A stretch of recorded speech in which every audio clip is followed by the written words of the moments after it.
दोस्तों, मेरे टिप्स में आपका स्वागत है। आज हम बात करने वाले हैं वारेन हेस्टिंग के बारे में।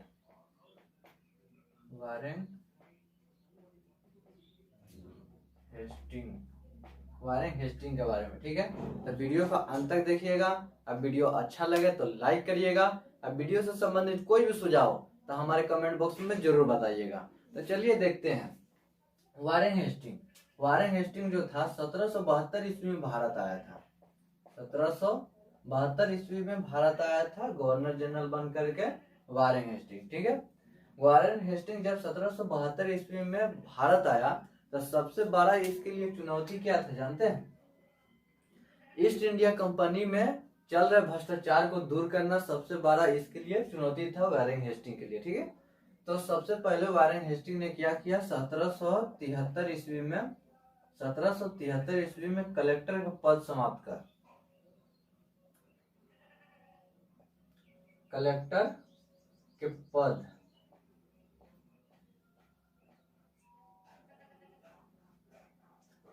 1773 ईस्वी में कलेक्टर का पद समाप्त कर लगान वसूली के लिए कलेक्टर का पद समाप्त कर एक राजस्व समिति का गठन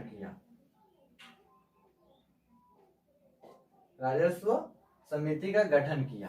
ठीक है, जो कि कुछ दिनों तक रहा और उसके बाद ये मतलब राजस्व समिति अच्छा नहीं लगा, ठीक नहीं लगा कुछ। तो इसके लिए 1781 ईस्वी में इसमें काफी बदलाव किया गया, ठीक है। जैसे कलकत्ता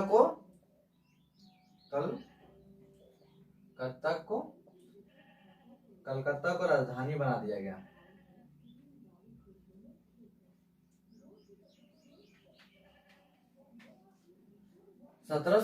ईस्वी में कलकत्ता को राजधानी बना दिया गया और प्रत्येक जिले में एक अंग्रेज कलेक्टर की नियुक्ति की गई। प्रत्येक जिले में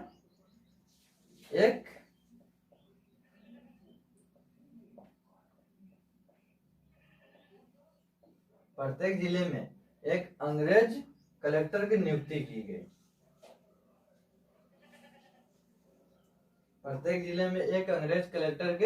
नियुक्ति की गई। ठीक है। उसके बाद क्या हुआ?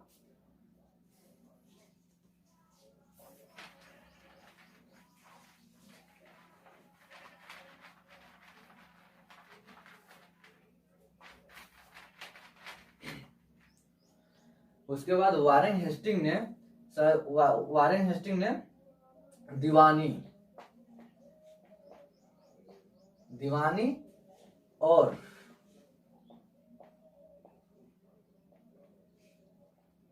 फौजदारी ये दो ठो कानून बनाया, ठीक है। दीवानी और फौजदारी, ठीक है। ये दो ठो कानून बनाया वारेन हेस्टिंग ने।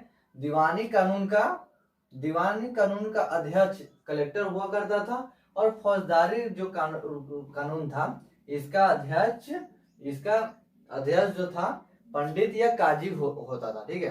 पंडित या काजी को बनाया जाता था, ठीक है।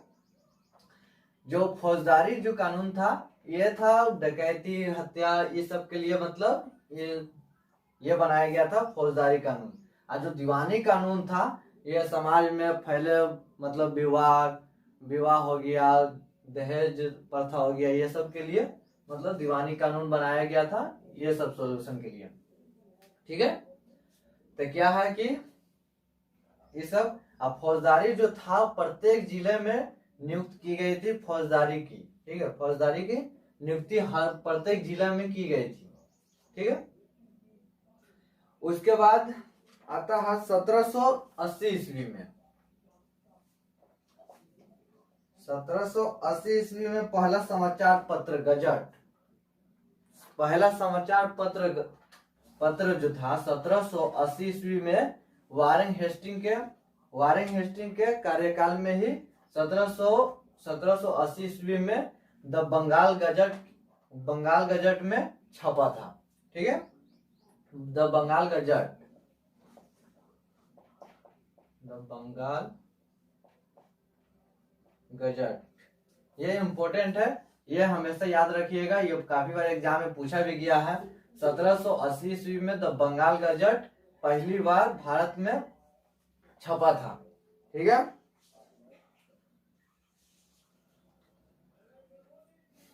अब मुस्लिम शिक्षा को बढ़ावा देने के लिए मदरसा का भी गठन वारेन हेस्टिंग ने ही किया था।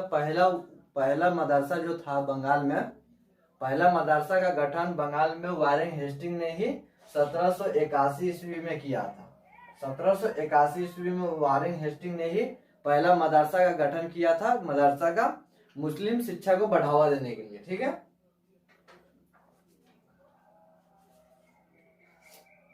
इसके शासनकाल में ही इसके वारेन हेस्टिंग जो था, वारेन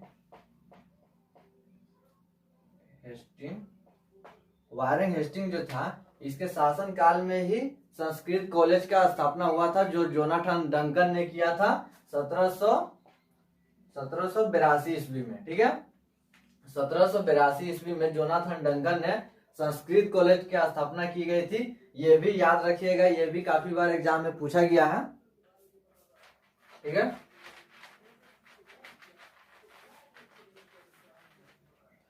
जोनाथन डंकन ने 1782 ईस्वी में इसका गठन किया था, संस्कृत कॉलेज का, ठीक है।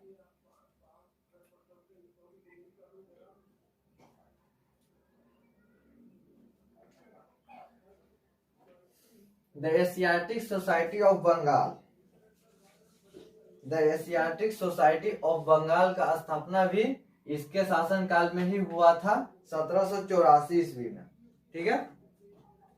1784 ईस्वी में इसके शासन काल में ही हुआ था। The Asiatic Society of Bengal की स्थापना हुआ था, इसके शासन काल में ही हुआ था, जो कि ये भी बहुत इंपॉर्टेंट क्वेश्चन है, ये भी मतलब एग्जाम में काफी बार पूछा गया है, तो ये भी आप याद रखिएगा। 1774 ईस्वी में द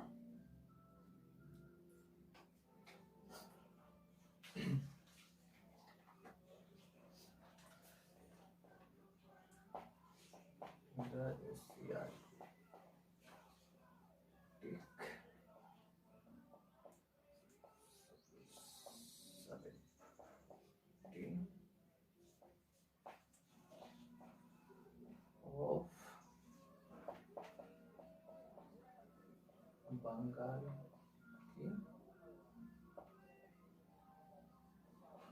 स्थापना 1774 ईस्वी में the Asiatic Society of Bengal की स्थापना हुई थी, ठीक है। 1784 ईस्वी में, ये भी काफी बार एग्जाम में पूछा गया है, तो ये भी आप याद रखिएगा, ठीक है। काफी बार एग्जाम में पूछा गया है। 1 फरवरी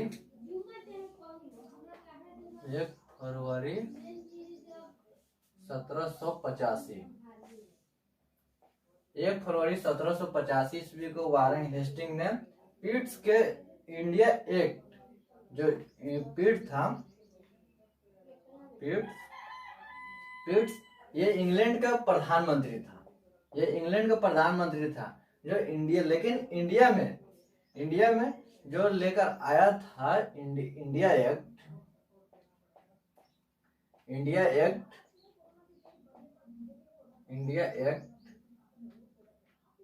एक्ट, तो इससे जो पिट्स जो इंडिया एक्ट जो भारत में लागू करने को कहा, तो वारेन हेस्टिंग इंडिया एक्ट से काफी नाराज था। इसके वजह से इसके विरोध, इंडिया एक्ट के विरोध करते हुए 1 फरवरी 1785 इंडिया एक्ट को विरोध करते हुए 1 फरवरी 1885 ईस्वी को त्याग पत्र देकर वारेन हेस्टिंग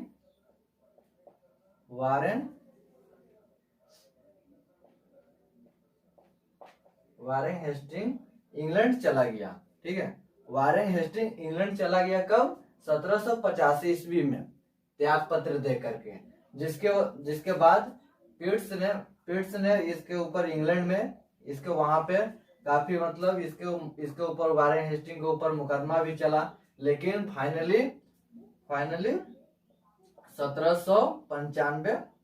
1795 में कोई ठोस सबूत ना होने से ये वारेन हेस्टिंग बाइज्जत घोषित हो गया। ठीक है, बाइज्जत घोषित हो गया 1795 ईस्वी में। और वारेन हेस्टिंग का मृत्यु 1818 ईस्वी में हो गई। 1818 ईस्वी में वारेन हेस्टिंग के मृत्यु हो गई। तो वीडियो कैसा लगा आप हमारे कमेंट बॉक्स में जरूर बताइएगा। ठीक है, जय हिंद, जय भारत।